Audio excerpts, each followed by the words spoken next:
بندہ جائے، گوشت لینے جائے، سودا لینے جائے، گھر خالی ہاتھ چلا جائے، گھر والے کیا کہیں گے؟ اللہ نے آپ کو عبادت کے لیے پیدا کیا ہے۔ اگر آپ عبادت نہیں فرما رہے، آپ اس کام کو سر انجام نہیں دے رہے، کیا کر رہے ہیں؟ کوئی کہتا جی میرا تو کاروبار بڑا ہے، میری تو پی آر بہت ہے، میں تو سارے محلے کی خدمت کرتا ہوں۔ گھر والے اسے کہیں گے بھائی محلے کی خدمت کرنا تم پر فرض نہیں، ہماری روزی روٹی پوری کرنا تمہارے ذمہ، وہ تو تم سے ہوتی نہیں۔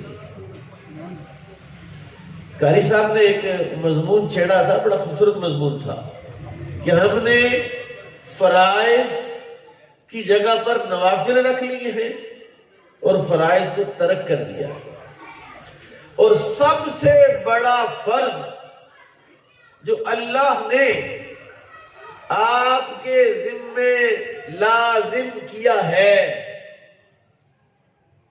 جو ڈیوٹی لگائی ہے، اللہ نے کہا تم نیکیاں لے کے میرے پاس آنا، میں تمہیں جنت میں داخل کروں گا۔ بندہ گناہ لے کے چلا جائے۔ سید نیر شاہ صاحب رحمت اللہ علیہ ساری زندگی اذان دی مسجد میں، جب بھی نماز کا ٹائم ہوتا ہے تو ان کی آواز کانوں میں پڑتی ہے۔ ایک ذہن میں چلو یہ تو بات آتی ہے کہ یار اذان ہوئی ہے، وہ تو حکم اللہ کا ہے۔ جس بندے کے ذریعے آیا ہے، آپ علماء بیٹھے ہوئے، پورے نماز کے عمل میں سب سے زیادہ ثواب جس کو ہوتا ہے وہ مؤذن ہے۔ سبحان اللہ۔ رسول اللہ کا ارشاد ہے صلی اللہ علیہ وسلم، الدال علی الخیر کفاعلہ، نیکی پر رہنمائی کرنے والا نیکی کرنے والے کی طرح ہے۔ جس نے آواز دے دی حی علی الصلاۃ حی علی الفلاح، جتنے بندے بھی فلاح کے لیے آئیں گے، جتنے بندے بھی نماز کے لیے آئیں گے، جتنا ثواب ان سب کو ہوگا اتنا ہی ثواب اللہ اس مؤذن کو بھی عطا فرمائے گا۔ ایک بندہ کہتا ہے یار میرا بھی ارادہ ہے، میری بھی نیت ہے کہ میں نماز پڑھوں، لیکن پڑھی نہیں جاتی نماز۔ ہر بندہ کہتا ہے، ہر پیر کہتا ہے، ہر مولوی کہتا ہے، ہر ابا کہتا ہے، ہر اماں کہتی ہے، ہر دادی کہتی ہے پتر نماز پڑھیا کر۔ اماں جی، پیر جی، صوفی صاحب، عامل صاحب، مجھ سے نماز پڑھی نہیں جاتی۔ ایک بندہ کہتا ہے لو جناب آپ ڈرائیونگ کیا کرو، گاڑی چلایا کرو۔ بھائی گاڑی چلانی آتی نہیں تو کیا کہیں گے اس کو کہ جا کسی سے گاڑی چلانا سیکھ۔ پھر کیا ہو جائے گا گاڑی چلانا؟ قرآن نے اسی نماز کے بارے میں کہا وَإِنَّهَا لَكَبِيرَةٌ إِلَّا عَلَى الْخَاشِعِينَ، نماز بہت بھاری چیز ہے۔ آپ اس کو 4 رکعتیں مت سمجھنا، آپ اس کو 3 رکعت مت سمجھنا، آپ یہ مت سمجھنا کہ جا کے وضو کر کے تو جا کے نماز پڑھیں گی۔ نماز کا کیا ہے؟ وَإِنَّهَا لَكَبِيرَةٌ إِلَّا عَلَى الْخَاشِعِينَ، میرے اللہ نے فرمایا وہ بہت بھاری چیز ہے، بہت بھاری۔ آج کل تو جدید دور ہے، مشینری کا دور ہے، لیبر ختم ہوتی جا رہی ہے، اس کی جگہ پر مشینری نے لے لی ہے۔ لیکن یہاں بابے موجود ہیں جو جانتے ہیں کہ 4 من کی پٹھیاں دی پانڈ چک کے جدوں تو بندہ گھر آندا سی تو دھوڑ نوں لگ پتہ جاتا سی۔ اب تو وہ رکشے پر رکھ کے لے آتا ہے، موٹر سائیکل پہ لوگ رکھ کے لے آتے ہیں۔ وَإِنَّهَا لَكَبِيرَةٌ إِلَّا عَلَى الْخَاشِعِينَ، کل قیامت کا دن ہوگا، محشر کا میدان ہوگا، اللہ حکم فرمائے گا، اجازت دے گا، جو سجدہ کرو بھائی میری بارگاہ۔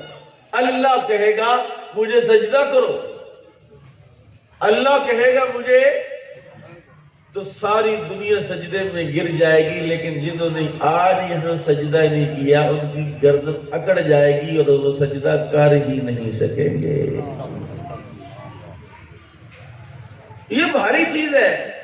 جناب سیدنا جبریل امین کے جو اللہ نے کہا، جبریل نے خود ہی پوچھا، میں اپنا آپ دیکھا نا کسی عکس میں کہ یا اللہ مجھے تو نے بڑا سونا بنایا. اللہ نے کہا جبریل تیرے جیسا فرشتہ میں نے پیدا ہی نہیں کیا, تو اتنا سونا ہے. اچھا اتنا خوبصورت ہوں میں, میرے جیسا کوئی فرشتہ نہیں بنایا. آپ نے 4 رکعت نماز پڑھی. کتنی؟ سارے نہیں بولے. ہر رکعت میں 20,000 سال قیام کیا.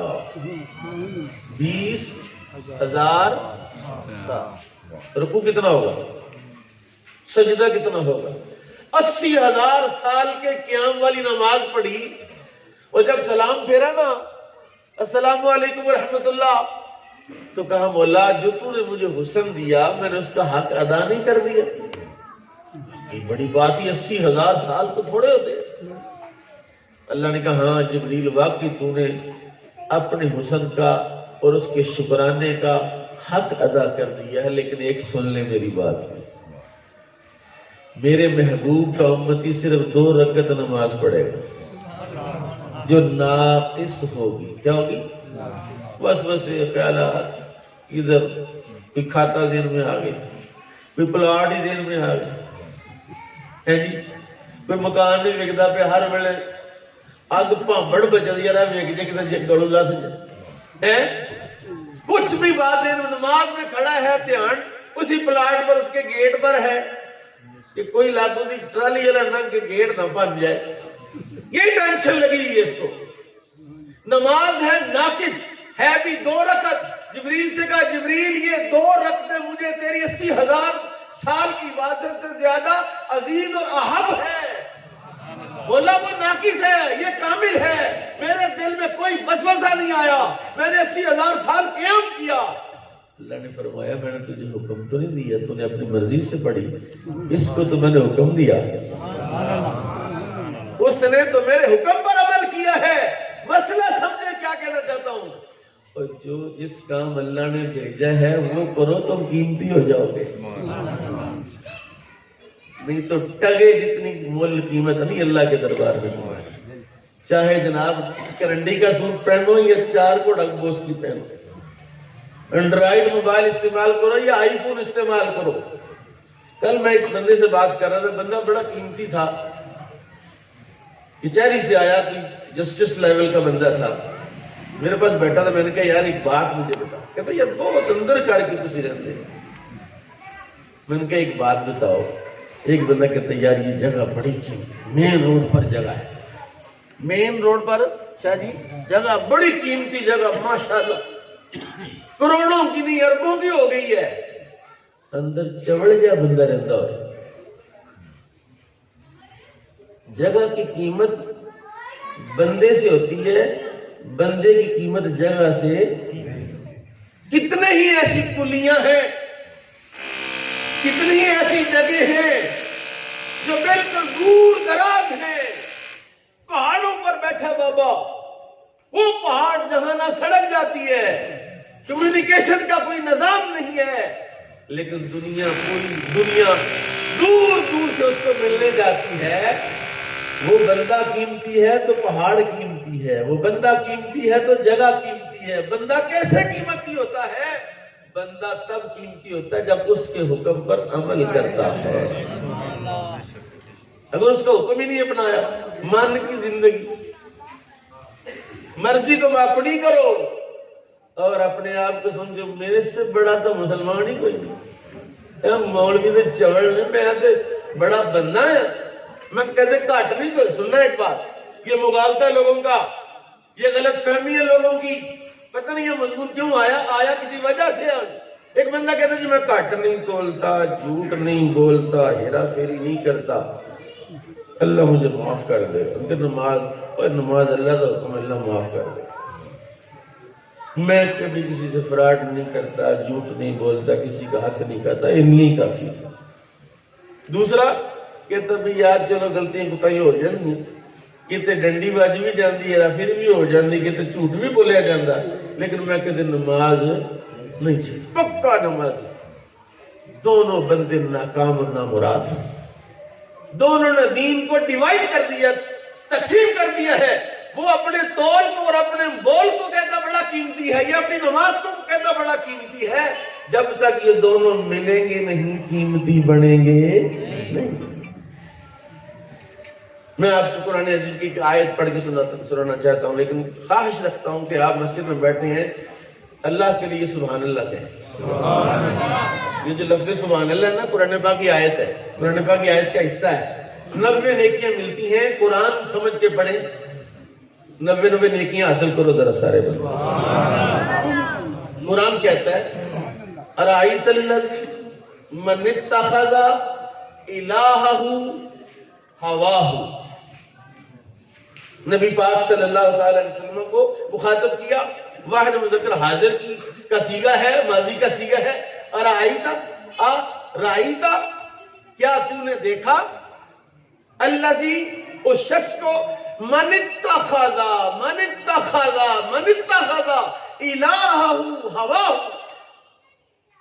وہ بندہ دیکھے محبوب جس نے اپنی خواہش کو اپنا معبود بنا لیا ہے۔ اپنی خواہش کو اپنا معبود کون ہے؟ معبود کون ہے؟ لا مقصود الا اللہ، لا معبود الا اللہ، لا مطلوب الا اللہ، لا موجود الا اللہ۔ وہ مطلوب و مقصود و معبود تو وہ ہے، اس کا محمود و مطلوب و مقصود خواہش ہے۔ آدھی رات کو 12:30 بجے انہوں نے کہا یار تو پیزا لبے نا، گڈی کٹی، موٹر سائیکل کٹی، کدے ZFC کدے کتے، سارا ناروال بند۔ 2 بجے دل کر پڑے تو سارے ناروال کا چکر لگا رہا، کی لینا یار تو کوئی شہر کھاڑی ہے، اے ناروال بھی بڑا ہی پینڈو شہر، بند ہو جاتا جلدی جلدی، لاہور ہوتا ہے تو ساری رات کھلا رہتا ہے، اپنی خواہش کے لیے تو رات بھر گھومتا ہے، اس کی خواہش کے لیے مسجد نہیں جا سکتا۔ ٹگے کا بندہ نہیں، ٹگے کا بندہ۔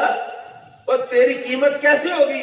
اس بلال سے پوچھ، اس کی قیمت کیسے بنی تھی۔ مکہ فتح ہو گیا، 10,000 کا لشکر جرار ہے جو باہر سے آیا ہے، جو مکے سے مسلمان ہوئے وہ بھی موجود ہے۔ رسول اللہ نے کعبے کو پاک کرنے کا حکم دیا، کعبے کے بت سارے توڑ دیے گئے، اندر سے بھی پاک کر دیا، باہر سے بھی ساری نجاست پھینک دی باہر۔ اب اذان کا ٹائم ہو گیا، جیسے قاری صاحب کہہ رہے تھے اذان کا ٹائم ہو گیا، بس کرو اذان کا ٹائم ہو گیا، اذان کا ٹائم ہو گیا۔ اب خواہش تھی، بڑے بڑے صوفی تھے، بڑے بڑے صحابی تھے، بڑے بڑے لوگ تھے، اب کعبے پر چڑھ کے آج کس کو اجازت ملے گا کہ اذان دے گا؟ حضور سارے مجمع پر نظر فرما رہے، نظر ڈالیں گے فرمائے این بلال، بلال کدھر ہے؟ وہ پیچھے 10,000 بندے کے پیچھے بلال کھڑے تھے، صفے چیرتے ہوئے لبیک لبیک یا رسول اللہ میں حاضر، فرمایا چھت پہ چڑھ۔ اور قیمت تو یہ ہوتی ہے نا، یہ قیمت ہے، چھت پہ چڑھ۔ بہت سارے کمزور ایمان والے ساڈی برادری تو ہونا چاہیے، اج موقع قریشیاں نو عزت مل گئی، ہاشمیاں نو عزت مل گئی۔ آج یہ کالے رنگ کا بندہ چڑھانا تھا، اسی وجہ سے تو ہم کلمہ نہیں پڑھتے تھے کہ ان کو تمیز نہیں ہے، یہ کیا کرتے ہیں کہ کالے سے بندے کو چڑھا دیا، پر کسی خاندانی کو چڑھاتے، کسی بڑے بندے کو چڑھاتے، اسلام کی عزت اور شوکت کا آوازہ بلند ہوتا۔ کچھ صحابہ نے حضور کو مشورہ بھی دے دیا کہ یا رسول اللہ تو بندہ ہو کے چڑھا دے، چلو دل جوئی ہو جائے گی، تالیف قلب ہو جائے گا۔ حضور نے فرمایا خبردار، پتہ ہے امیہ بن خلف اسی میرے بلال کو تپتی ریت پر لٹا کر کہتا تھا محمد کا دین چھوڑ دے، اس کی زبان سے احد احد احد نکلتا تھا۔ اور ایسے قیمت نہیں پڑ جاتی، ہاتھوں میں میکھے ہیں، آپ کے انگارے ہیں، گرم بھاری پتھر ہے سینے پر پڑے ہوئے۔ میں کہتا ہوں اس دن ان کو سزا نہیں دی جا رہی تھی، اللہ ان کی قیمت بڑھا رہا تھا۔ تم بھی تو کبھی قیمت بڑھاؤ، اور تیری قیمت کیسے ہونی ہے؟ سن، غور سے سن، میرے نبی کا فرمان سن، رب کا فرمان سن۔ قیمت کیسے ہوتی ہے؟ کہتے قیمت ہوتی ہے بندے کی تب جب جو کام گھر سے کرنے ہیں وہ کر کے گھر جائے، گھر والوں نے سبزی لینے بھیجا ہے، باہر سیاست کر کے شام کو جائے۔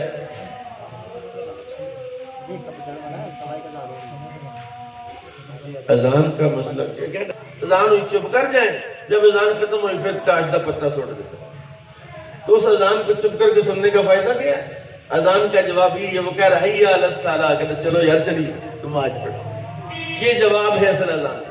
اب سنیں، آخری آیت پڑھوں گا اور اس کے بعد اپنی بات ختم کروں گا۔ نیّر شاہ صاحب کی قیمت ہے، اور قیمت نہ رنگ سے ہے، نہ خاندان سے ہے، نہ کسی چیز سے ہے، قیمت عمل سے ہے۔ عمل سے زندگی بنتی ہے، جنت بھی۔ یہ خواب کی اپنی فطرت میں نہ نوری ہے نہ ناری ہے، تو عمل کر، تیری قیمت ایسی ہوگی کہ فرشتے آسمان سے اتر کے تیرا جنازہ پڑھنے کے لیے۔ تیری قیمت یہ ہوگی کہ قبر تیری انتظار میں ہوگی کہ یہ نیک بندہ کب آئے گا میرے اندر۔ ما بقت علیہ السماء والارض، اللہ کہتا کچھ ایسے بھی لوگ ہیں جب وہ مرتے ہیں نہ آسمان روتا ہے نہ زمین روتی ہے، اور کچھ ایسے بھی لوگ ہیں وہ مرتے ہیں تو آسمان بھی روتا ہے زمین بھی روتی ہے۔ وہ بندہ قیمتی ہے۔ اس لیے ووٹنگ کے چکر میں نہیں، مال کے چکر میں نہیں، اس کے چکر میں پڑ جاؤ، قیمتی ہو جاؤ گے۔ اللہ رزق بھی زیادہ دے گا، اللہ مال بھی زیادہ دے گا، اللہ عزت بھی زیادہ دے گا۔ اللہ تعالیٰ نیّر شاہ صاحب کی بخشش فرمائے، رحمت شاہ صاحب اور ان کے تمام برادران کو اپنے باپ کے نقش قدم پر چلنے کی توفیق عطا فرمائے۔ جس طرح وہ ہر وقت کا جیسا بتا، ہر وقت مسجد میں، مسجد کی صفائی ستھرائی، یہ کام سنت مصطفیٰ ہے۔ بیٹوں کو بھی اللہ اسی سنت پر عمل کرنے کی توفیق بخشے۔ وما علیہ الا اللہ۔